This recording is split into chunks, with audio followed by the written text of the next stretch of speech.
Hello everyone, welcome back to our channel Stage to Excellence, जहां पर आपको BEd से रिलेटेड हर एक वीडियोस मिलेगी। सो गाइस, आज हम करने वाले हैं मॉरल डेवलपमेंट थ्योरी को डिस्कस, जो कि कोलबर्ग ने दी है। और इससे पहले हमने 3 थ्योरी ऑलरेडी डिस्कस कर ली है। यूरी की थ्योरी डिस्कस की है, Piaget's cognitive development theory discuss की है, और एरिक्सन की भी थ्योरी को डिस्कस किया है। तो ये तीनों थ्योरी अगर आपने मिस कर दी है, सो डोंट वरी, लिंक आपको आई बटन पर मिल जाएगा और डिस्क्रिप्शन बॉक्स में भी मैं डाल दूंगी, तो आप वहां पर जाकर देख सकते हो। तो आज हम फोकस करेंगे और पढ़ेंगे मॉरल डेवलपमेंट थ्योरी के बारे में, जो कि कोलबर्ग ने दी है। ये गाइस आपको बीएड में तो हेल्प करेगी ही करेगी, उसी के साथ साथ सीटेट के लिए अगर आप अपीयर करते हो तो उसमें भी आपको बहुत ज़्यादा ये थ्योरी काम आने वाली है। ठीक है, तो इसको हम समझते हैं। सो शुरू करने से पहले अगर आप इस चैनल पर न्यू हो तो सब्सक्राइब ज़रूर कर देना, और अगर वीडियो पसंद आता है तो लाइक और कमेंट भी कर देना, क्योंकि हमको इससे बहुत ज़्यादा मोटिवेशन मिलती है। Okay, so without wasting any time, let's get proceeded. सबसे पहले हम जिनकी थ्योरी के बारे में पढ़ रहे हैं उनके बारे में भी जानना उतना ही जरूरी है। शुरू करते हैं हम एक ब्यूटीफुल इंट्रोडक्शन के साथ। Lawrence Kohlberg born in New York city in 25 अक्टूबर 1927। अब देखो, इनका पूरा नाम है लॉरेंस कोलबर्ग, जो कि बॉर्न हुए थे, पैदा हुए थे न्यूयॉर्क सिटी में, और ये कहाँ पर है? यूएस में है। कब पैदा हुए थे? 25 अक्टूबर को 1927 को। ठीक है।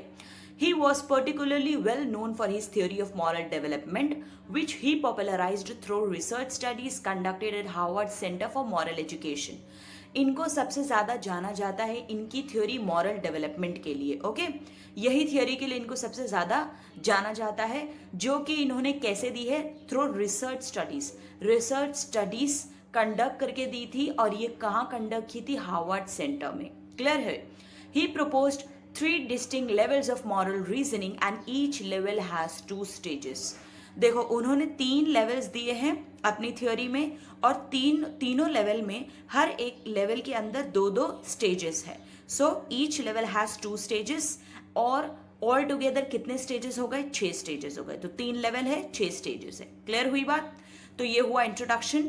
अब हम समझ लेते हैं मॉरल डेवलपमेंट होता क्या है। देखो, हम मॉरल डेवलपमेंट थ्योरी के बारे में ही पढ़ रहे हैं, तो थ्योरी को पढ़ने से पहले मॉरल डेवलपमेंट होता क्या है ये भी जानना ज़रूरी है। मॉरल डेवलपमेंट ही अगर नहीं पता होगा तो थ्योरी पूरा समझकर कोई फ़ायदा नहीं है। तो मॉरल डेवलपमेंट समझते हैं हम। It is a process through which children develop proper attitudes and behaviors towards other people in the society based on social and cultural norms, rules and laws. अब देखो, इसको हम समझते हैं कि एग्जाम्पल से। सपोज एक बेबी है, वो अभी अभी बॉर्न हुआ है, पैदा हुआ है। तो क्या पैदा होने के साथ ही उसको समझ में आ जाएगा कि कौन सी चीज़ गलत है, कौन सी चीज़ सही है? Of course not. उसको धीरे धीरे समझ में आता है कि कौन सी चीज़ राइट है, कौन सी चीज़ रॉन्ग है। तो वो जो राइट और रॉन्ग की जो समझ आने लगती है ना, धीरे धीरे gradually, that is moral development. Understood? तो वो बिहेवियर को जब वो समझने लगे कि कौन सा बिहेवियर सही है, कौन सा गलत है, कौन सा एटीट्यूड सही है, दूसरों के लिए कौन सा एटीट्यूड गलत है, तो वो होता है moral development. Understood? Moral development refers to the ways we distinguish right from wrong as we grow and mature. Very young children generally do not have the same level of moral development as adult. मतलब जैसे जैसे बच्चे grow होते हैं, mature होते हैं, तो वो राइट और रॉन्ग में फर्क समझने लगते हैं। वो दोनों को आसानी से डिस्टिंग्विश कर सकते हैं कि what is right and what is wrong. Understood? अब देखो, जो छोटे बच्चे होते हैं उनका जो लेवल होता है मॉरल डेवलपमेंट का, वो सेम नहीं रहता है as compare to adult. Adult का लेवल ऑब्वियसली ज़्यादा होगा, और जो छोटे बच्चे होते हैं, यंग चिल्ड्रन होते हैं, उनका लेवल कम होगा। दोनों का लेवल सेम नहीं होता है, क्योंकि एडल्ट जो होते हैं उनको राइट और रॉन्ग की ज़्यादा अच्छे से पहचान होती है, समझ होती है। बात समझ में आई? अब हम डिस्कस करेंगे मॉरल डिलेमा। देखो, कोलबर्ग ने जो है मॉरल डेवलपमेंट को समझने के लिए कई सारे डिलेमास चिल्ड्रन के सामने प्रेजेंट किए। तो उनमें से सबसे फेमस जो मॉरल डिलेमा है वो हीन्स वाला है। तो हम हीन्स वाला डिलेमा समझेंगे, और उसी के थ्रू हम जो है अपने स्टेजेस पे आएंगे। अब देखो, क्या था मॉरल डिलेमा हीन्स का? In Europe a woman was near death from a special kind of cancer. There was one drug that the doctors thought might save her. Europe में एक औरत थी जिसको जो है अलग किस्म का एक कैंसर हो गया था, और डॉक्टर्स ने सोचा कि एक ही ड्रग है जो इसे बचा सकता है, ये औरत को बचा सकता है. It was a form of radium that the druggist in the same town had recently discovered. वो एक रेडियम के फॉर्म का वो ड्रग था जो कि सेम टाउन में एक ड्रगिस्ट ने डिस्कवर किया था. The drug was expensive to make, but the druggist was charging 10 times what the drug cost him to make. अब जो ड्रग था वो बहुत ही महंगा था, ठीक है, एक्सपेंसिव था, लेकिन जो उसको डिस्कवर किया जो ड्रगिस्ट था वो बहुत ज़्यादा चार्ज कर रहा था. अगर फॉर एग्जाम्पल उसने उसको 100 रुपये में बनाया है तो उसका 1000 गुना, मतलब वो 1000 में उसको बेच रहा था, चार्ज कर रहा था, तो इतना ज़्यादा वो चार्ज कर रहा था, ठीक है. ही paid $400 for the radium and charged $4000 for a small dose of the drug. मतलब 400 का उसने अगर रेडियम के लिए पे किया है तो $4000 जो है वो स्मॉल डोज के लिए ड्रग के चार्ज कर रहा था, ठीक है. तो $400 का उसने समझो रेडियम खरीदा है तो कितना चार्ज कर रहा है, 4000, और सिर्फ स्मॉल डोज देने के लिए. तो हुआ क्या, the sick woman's husband Heinz went to everyone he knew to borrow the money and tried every legal means, but he could only get together about $2000, which is half of what it cost. अब जो women थी जिसको cancer हो गया था, उनके husband थे hence, उनका नाम था हीन्स. वो हर किसी के पास गए पैसे जो है बोरो करने के लिए कि वो बाद में लौटा देंगे, लेकिन उनके पास सिर्फ और सिर्फ $2000 ही जमा हो पाया, जो कि ड्रगिस्ट जितना चार्ज कर रहा था उसका आधा था. मतलब ड्रगिस्ट चार्ज कर रहा था $4000, उसका आधा ही जमा हो पाया हीन्स के पास. He told the druggist that his wife was dying and asked him to sell it cheaper or let him pay later. But the druggist said, "No, I discovered the drug and I am going to make money from it." अब उन्होंने क्या कहा, hence ने druggist से कहा कि देखो मेरी वाइफ जो है मर रही है, तो मुझे या तो ये ड्रग सस्ते में दे दो, चीपर प्राइस में दे दो, कम प्राइस में दे दो, या फिर मुझे इतनी इजाज़त दो, मोहलत दो कि मैं उस बाद में आधा पैसा पे कर सकूं, ठीक है. तो उन्होंने ऐसा कहा हीन्स ने, लेकिन ड्रगिस्ट ने क्या कहा कि नहीं, मैंने डिस्कवर किया ये ड्रग तो मैं इससे अब पैसे बनाऊंगा. तो इस तरीके का रिप्लाई उसने किया. So having tried every legal means, Heinz gets anxious and considers breaking into the man's stores to steal the drug for his wife. तो हीन्स ने हर एक तरीका अपनाया, हर एक लीगल वे को अपनाया वो चीज़ करने का, वो ड्रग को पाने का, लेकिन ऐसा नहीं हो सका. तो वो बहुत ज़्यादा परेशान होकर फिर क्या किया, वो जो ड्रगिस्ट था उसके स्टोर से वो ड्रग को चुरा लिया अपनी वाइफ के लिए. तो कोलबर्ग ने ये स्टोरी बच्चों के सामने प्रेजेंट किए क्वेश्चन के साथ कि should Heinz steal the drug, why और व्हाई नॉट. क्या हीन्स को ड्रग चुराना चाहिए, if yes then why and if not then why not, ठीक है. तो ये क्वेश्चन बच्चों के सामने प्रेजेंट किया गया, उनको टाइम दिया गया कि इसका वो आंसर दे सके. अब जो कोलबर्ग थे उनको इंटरेस्ट इसमें नहीं था कि बच्चे इसका आंसर येस करते हैं या नो करते हैं, बल्कि उनको इंटरेस्ट इसमें था कि बच्चे येस और नो के पीछे रीज़न क्या देते हैं, ठीक है. तो वो रीज़न के बेसिस पे उन्होंने 3 लेवल बताया मॉरल डेवलपमेंट का, और वो तीनों लेवल के अंदर 2-2 सब स्टेजेस है जिसको हम अब डिटेल में पढ़ेंगे. तो सबसे पहला जो लेवल है वो है प्री कन्वेंशनल लेवल, जिसके अंदर 2 स्टेजेस है, obedience and punishment orientation, and second is individualism and exchange. Second जो हमारा लेवल है वो है कन्वेंशनल लेवल, इसके अंदर भी 2 स्टेजेस है, इंटरपर्सनल रिलेशनशिप जिसको हम good boy and nice girl भी बोलते हैं, and stage 4 is law and order.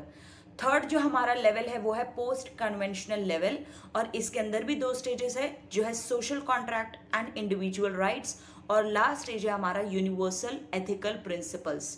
तो ये 6 स्टेजेस को और ये तीनों लेवल को हम डीप में समझते हैं कि कोलबर्ग ये स्टेजेस से, ये लेवल से क्या कहना चाहते हैं और क्या मतलब है इसका. ओके, तो शुरू करते हैं हम लेवल 1 के स्टेज 1 से. स्टेज 1 क्या है, ओबीडियंस एंड पनिशमेंट ओरिएंटेशन. ये सारे स्टेजेस आपको याद रखने हैं, ठीक है. ओबीडियंस एंड पनिशमेंट ओरिएंटेशन, ये नाम से ही आपको समझ में आ जाना चाहिए कि हमें ओबे करना है लॉज को या रूल्स को, जो भी है, वरना हमें पनिश किया जाएगा. बस इतनी सी चीज आपको याद रखनी है, ठीक है.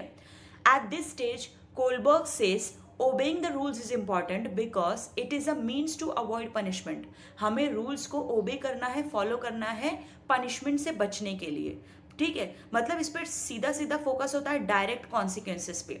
नेगेटिव एक्शन अगर होगा तो उसको पनिश किया जाएगा। जैसे कि एक बच्चा बोल रहा है आई विल कीप क्वाइट और else teacher will punish me, मैं चुप रहूंगा वरना मेरी टीचर मेरे को पनिश कर देगी। ठीक है ना, तो वो क्या कर रहा है, रूल्स को फॉलो कर रहा है सो दैट उसको पनिशमेंट ना मिले। अगर हीन्स के केस में हम एग्जाम्पल लें तो वो ये होगा, Heinz should not steal the drug as he may go to the jail if he is caught. Heinz को ड्रग नहीं चुराना चाहिए क्योंकि अगर वो पकड़ा जाता है तो उसे जेल भी हो सकती है। सो उससे क्या करना है, रूल्स को फॉलो करना है, अदरवाइज इसको पनिशमेंट मिलेगी। सो that is obedience and punishment orientation. I hope आपको स्टेज 1 क्लियर हुआ। अब हम बढ़ते हैं स्टेज 2 की तरफ, that is individualism and exchange. अब देखो इसमें क्या होता है, एक्चुअली जो ये लेवल 1 है, ये जो 10 साल के अंदर होते हैं ये लेवल 1 में आते हैं, प्री कन्वेंशनल मोरालिटी में आते हैं। ठीक है, तो स्टेज 2 की अगर मैं बात करूं तो स्टेज 2 में अब आपने देखा है जो छोटे बच्चे होते हैं उनको जो है अगर वो कुछ काम करते हैं तो उनको कुछ ना कुछ रिवॉर्ड्स चाहिए होता है बदले में, या फिर कुछ ना कुछ इंसेंटिव्स वो अपने पेरेंट्स से एक्सपेक्ट करते हैं कि अगर हम ये करते हैं तो हमको ये चाहिए, राइट। तो ये होता है individualism and exchange. Stage 2 expresses the what's in it for me position, मतलब मुझे क्या मिलेगा, अगर मैं ये करता हूँ तो मुझे क्या मिलेगा, मेरे लिए क्या होगा। ठीक है, तो ये बात करता है इस चीज की, और ये स्टेज को टिट फॉर टैट स्टेज भी कहा जाता है। मतलब जैसा तुम मेरे साथ करोगे वैसा मैं तुम्हारे साथ करूंगा, tit for tat stage. Okay, अगर फॉर एग्जाम्पल कोई पेरेंट्स ने कहा है कि तुम ये काम कर दो तो बदले में उनको कुछ ना कुछ अपने पेरेंट्स से चाहिए होगा कि मुझे ये टॉय दिला दो, ये दिला देना। ठीक है, अगर कोई बच्चे ने किसी दूसरे बच्चे को थप्पड़ मार दिए तो वो रिटर्न में उसको भी थप्पड़ मारेगा, क्योंकि यहाँ पर वो फेयरनेस पे बहुत ज़्यादा बिलीव करते हैं कि जैसा उनके साथ हुआ है उनको भी वैसा करना है। तो ये होता है tit for tat stage. Understood. Heinz के केस में अगर हम एग्जाम्पल ले तो वो ये होगा, it is right for Heinz to steal the drug because it can cure his wife and then she can cook for him. Heinz को ड्रग चुरा लेना चाहिए, वो उसके लिए सही होगा क्योंकि उससे उसकी वाइफ बच सकती है, ठीक हो जाएगी और बाद में उसके लिए खाने बना सकती है। So that is tit for tat stage, मतलब वो उसकी जान बचाएगा तो फिर क्या होगा, उसके लिए बाद में उसकी वाइफ खाना बना सकती है। So that is tit for tat stage. तो इसको ही बोलते हैं individualism and exchange. I hope आपको स्टेज 1 और स्टेज 2 क्लियर हुआ होगा एग्जाम्पल से। अब हम चलते हैं लेवल 2 की तरफ। लेवल 2 है कन्वेंशनल मोरालिटी, और कन्वेंशनल मोरालिटी में स्टेज 3 है इंटरपर्सनल रिलेशनशिप।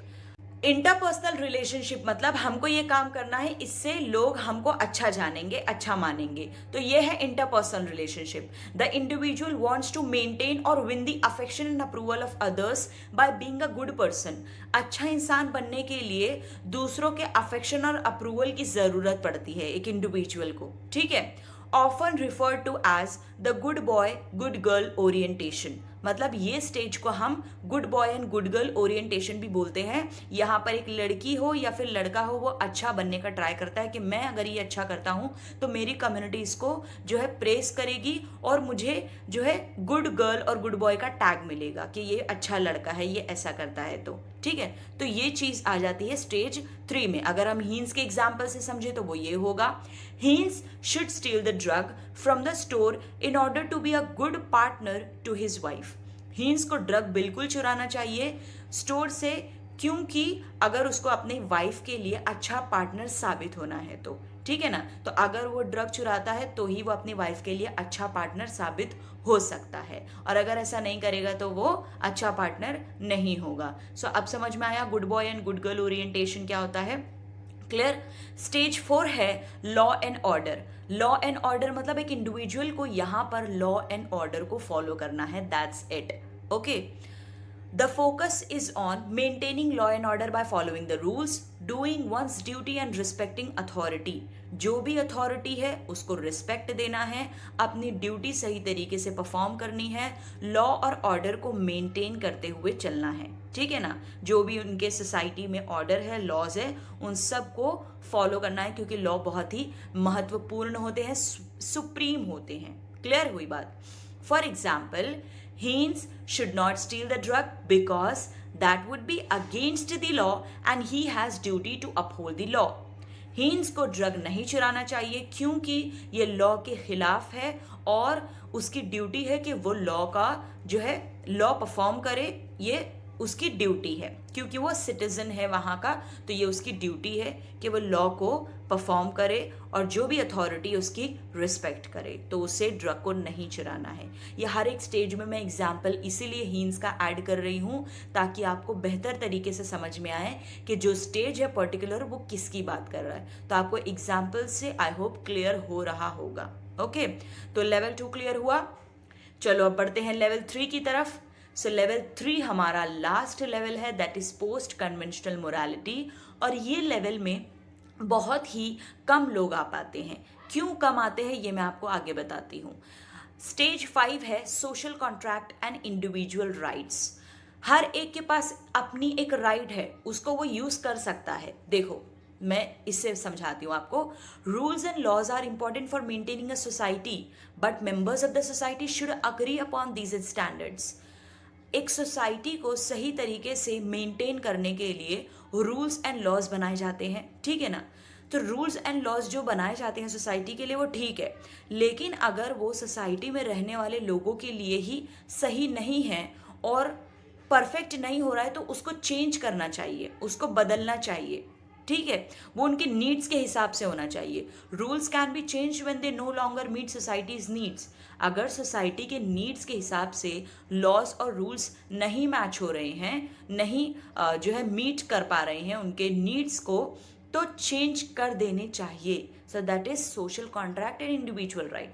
क्योंकि एक इंडिविजुअल का भी अपना हक है, वो उसको यूटिलाइज कर सकता है, ठीक है ना। तो रूल्स उसको कोई भी बांधे ना रखे। वो अगर उसकी नीड्स सेटिस्फाई नहीं होती है तो वो रूल्स चेंज हो सकते हैं। जैसे कि हमारे डेमोक्रेटिक कंट्री में हम रूल्स को चेंज करते हैं मेजॉरिटी के थ्रू, है ना। वोट्स के थ्रू हम रूल्स को चेंज कर सकते हैं, गवर्नमेंट को चेंज कर सकते हैं। सो ये है social contract and individual rights. हमें कोई गवर्नमेंट नहीं पसंद आ रही है तो हमारा ये राइट है कि हम उसको चेंज करें। और कैसे चेंज कर सकते हैं? ऑब्वियसली 1 या 2% तो चेंज नहीं कर सकता, तो यहाँ पे मेजॉरिटी के थ्रू चेंज किया जाता है।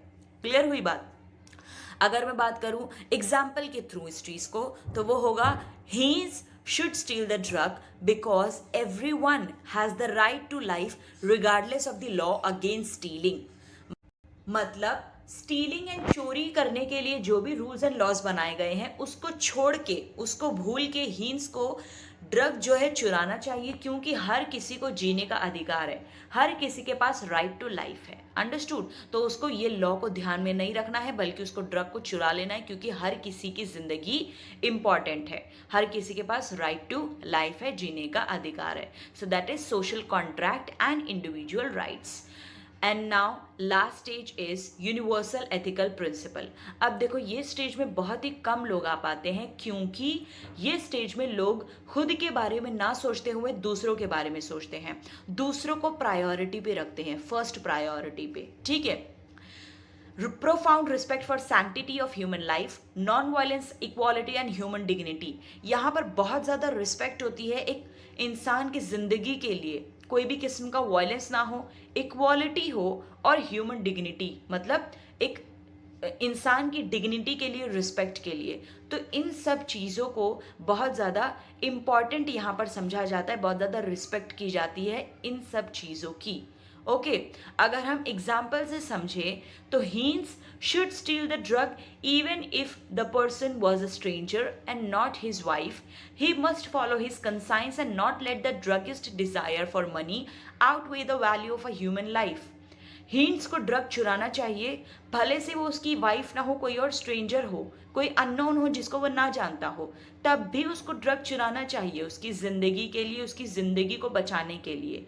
और ड्रगिस्ट के डिज़ायर को बिल्कुल भी फुलफिल नहीं करना चाहिए, जो भी उसकी मनी को, पैसे को पाने की जो ख्वाहिश है उसको बिल्कुल भी फुलफिल नहीं करना है उसके डिज़ायर को, क्योंकि एक इंसान की ज़िंदगी बहुत ही वैल्यूएबल होती है, पैसे से ज़्यादा वैल्यूएबल है। तो यहाँ पे एक ह्यूमन की लाइफ बहुत ही ज़्यादा वैल्यूएबल होती है। तो यहाँ पे हमें सिर्फ अपने जो है खास लोग के लिए नहीं बल्कि स्ट्रेंजर के लिए भी ऐसा करना है। तो यहाँ पर कम लोग इसलिए आते हैं क्योंकि आजकल आपसे मैं पूछूं कि कितने लोग हैं इस दुनिया में जो दूसरों को प्रायोरिटी पे रखते हैं खुद से पहले, तो आप बोलोगे बहुत ही कम लोग होते हैं जो दूसरों का पहला सोचते हैं, है ना। तो बस इसीलिए ही इस स्टेज में कम लोग आ पाते हैं क्योंकि बहुत ही कम लोग अपने ऊपर किसी को रखते हैं, है ना, अपने ऊपर किसी को प्रायोरिटी देते हैं। तो इसीलिए ये स्टेज में हमारे फ्रीडम फाइटर आ जाते हैं, जैसे कि गांधी जी, जो दूसरों के लिए काम करते हैं, दूसरों का पहला सोचते हैं खुद से पहले। तो इसलिए ये स्टेज में आ जाते हैं freedom fighter and all. So this is universal ethical principle. Okay, so ये हमारा था लास्ट स्टेज। आई होप आपको तीनों लेवल और तीनों लेवल के अंदर जो भी 6 स्टेजेस थे वो आपको क्लियर हुए होंगे। ओके, अब इनकी थ्योरी को क्रिटिसाइज किया गया था कोई वजह से, वो हम समझ लेते हैं क्यों इनकी थ्योरी को क्रिटिसाइज किया गया। Carol Gilligan criticizes Kohlberg's theory because it was gender biased since all of the subjects in his sample were male. Carol Gilligan जो थी वो इनकी थ्योरी को, कोलबर्ग की थ्योरी को क्रिटिसाइज किया उन्होंने, क्योंकि उन्होंने कहा कि जो भी सैंपल कोलबर्ग ने यूज़ किए वो सारे के सारे मेल थे, सारे के सारे लड़के थे, ठीक है, कोई भी फीमेल नहीं थी। 72 कुछ मेल्स थे अलग अलग एजेस के। तो उन्होंने उनको स्टडी किया और इसीलिए इनकी थ्योरी को जेंडर बायस कहा गया है। क्रिटिसिज्म उनका ये एक पॉइंट है। Second is Kohlberg's over emphasized on western culture, it is not universal. Kohlberg की ये जो थ्योरी है वो वेस्टर्न कल्चर पे ज़्यादा एम्फसाइज करती है रादर देन यूनिवर्सल। ये यूनिवर्सल नहीं है, मतलब ये ईस्टर्न कल्चर को फॉलो नहीं करती है, ये वेस्टर्न कल्चर को ज़्यादा फॉलो करती है। Okay, The most important limitation of Kohlberg's theory is that it deals with moral reasoning rather than actual behavior. मतलब कोलबर्ग की जो थ्योरी है वो डील करती है मॉरल रीजनिंग से rather than actual behavior. अब मॉरल रीजनिंग क्या है सुनो। मॉरल रीजनिंग मतलब वो जजमेंट जिससे हम ये अंदाजा लगाते हैं कि सही क्या है गलत क्या है, तो यही प्रोसेस को बोलते हैं मॉरल रीजनिंग। अंडरस्टूड। और एक्चुअल बिहेवियर मतलब जो हम एक्चुअली बिहेव करते हैं, दैट इज एक्चुअल बिहेवियर। अब एक एग्जाम्पल के थ्रू ये पॉइंट को समझते हैं। मैंने आपको कहा कि 2 बच्चे हैं, एक बच्चे ने दूसरे बच्चे का कुछ सामान चुरा लिया और आपने ये देखा। अब आप ऐसे सिचुएशन में क्या करोगे? क्या आप उसकी क्लास टीचर को इन्फॉर्म करके बताओगे कि फला बच्चे ने फला चीज़ चुराई है दूसरे बच्चे की, या आप नहीं बताओगे? तो उस वक्त आपने मुझे जवाब दिया कि हाँ मैं बताऊंगा क्योंकि चोरी करना गलत बात है और ऐसा नहीं करना चाहिए, तो मैं उसके क्लास टीचर को इन्फॉर्म करूंगा। That is moral reasoning. मतलब आप वहां पर जज कर रहे हो कि सही क्या है गलत क्या है। ओके, और आप मुझे सही और गलत सोचकर आंसर कर रहे हो कि मैं इन्फॉर्म करूंगा, ठीक है। अब जब बात आई बताने की तो आपने वो नहीं किया। आपने क्या किया? आप चुप रह गए, आपने कोई भी जो है कंप्लेन नहीं की। हो सकता है आप जो है टीचर से डर गए हो, या फिर हो सकता है आपको सही नहीं लगा हो कि मैं क्यों दूसरों के मामले में पढ़ूं, ठीक है। तो वहां पर क्या हुआ? आपका एक्चुअल बिहेवियर चेंज हो गया। तो यही है कोलबर्ग का सबसे बड़ा लिमिटेशन। मॉरल रीजनिंग पे जो है मॉरल रीजनिंग के साथ डील करता है रादर देन एक्चुअल बिहेवियर। एक बच्चों के सामने सिचुएशन लेके आ जाता है कोलबर्ग कि तुम ऐसा सिचुएशन आया तो क्या आंसर करोगे। बच्चे उस पर अपने हिसाब से आंसर कर रहे हैं, लेकिन वो एक्चुअल में बिहेव नहीं कर रहे हैं। उनके सामने एक्चुअली में वो सिचुएशन नहीं आई है कि वो उसका आंसर करे। बात समझ आ रही है? तो ये सबसे बड़ा क्रिटिसिज्म है उनकी थ्योरी का। And last is, critics have also pointed out that Kohlberg's theory of moral development overemphasizes the concept as justice when making moral choices. Moral choices में सबसे ज़्यादा ओवर एम्फसाइज कर दिया गया है जस्टिस के कॉन्सेप्ट पे, इंसाफ के कॉन्सेप्ट पे बहुत ज़्यादा ही जो है ओवर एम्फसाइज कर दिया गया है, बहुत ज़्यादा ही रोशनी डाल दी गई है इस कॉन्सेप्ट पर, हालांकि इतनी ज़रूरत नहीं थी। Factors such as compassion, caring and other interpersonal feelings may play an important role in moral reasoning. Moral reasoning में ये सारे factors भी include कर सकते थे, important role play कर सकते थे, जैसे कि compassion है, caring है and other interpersonal feelings. तो ये सारे फैक्टर्स भी इंपॉर्टेंट रोल प्ले कर सकते थे। क्योंकि ये सारे फैक्टर्स इंक्लूडेड नहीं है, इसलिए इनकी थ्योरी को क्रिटिसाइज किया गया है। आई होप आपको सारे क्रिटिसिज्म क्लियर हुए। आई होप आपको सारे स्टेजेस सारे लेवल्स क्लियर हुए और पूरी थ्योरी आपको समझ में आई होगी। अगर आपको समझ में आई है थ्योरी तो लाइक ज़रूर कर देना, चैनल पर नहीं हो तो सब्सक्राइब ज़रूर कर देना और अपने दोस्तों के साथ भी शेयर कर देना, क्योंकि नॉलेज बांटने से ही बढ़ती है। ओके, और हाँ, कमेंट करके मुझे ज़रूर बताना कि आपको आज का सेशन कैसा लगा, क्योंकि आपके कमेंट से, आपके लाइक्स पे हमें बहुत मोटिवेशन मिलती है गाइस। सो प्लीज़ कमेंट में ज़रूर बताना कि आज का सेशन कैसा लगा, अपना फीडबैक देना, और thanks a lot for watching. मिलते हैं नेक्स्ट वीडियो में, तब तक के लिए bye, take care of yourself.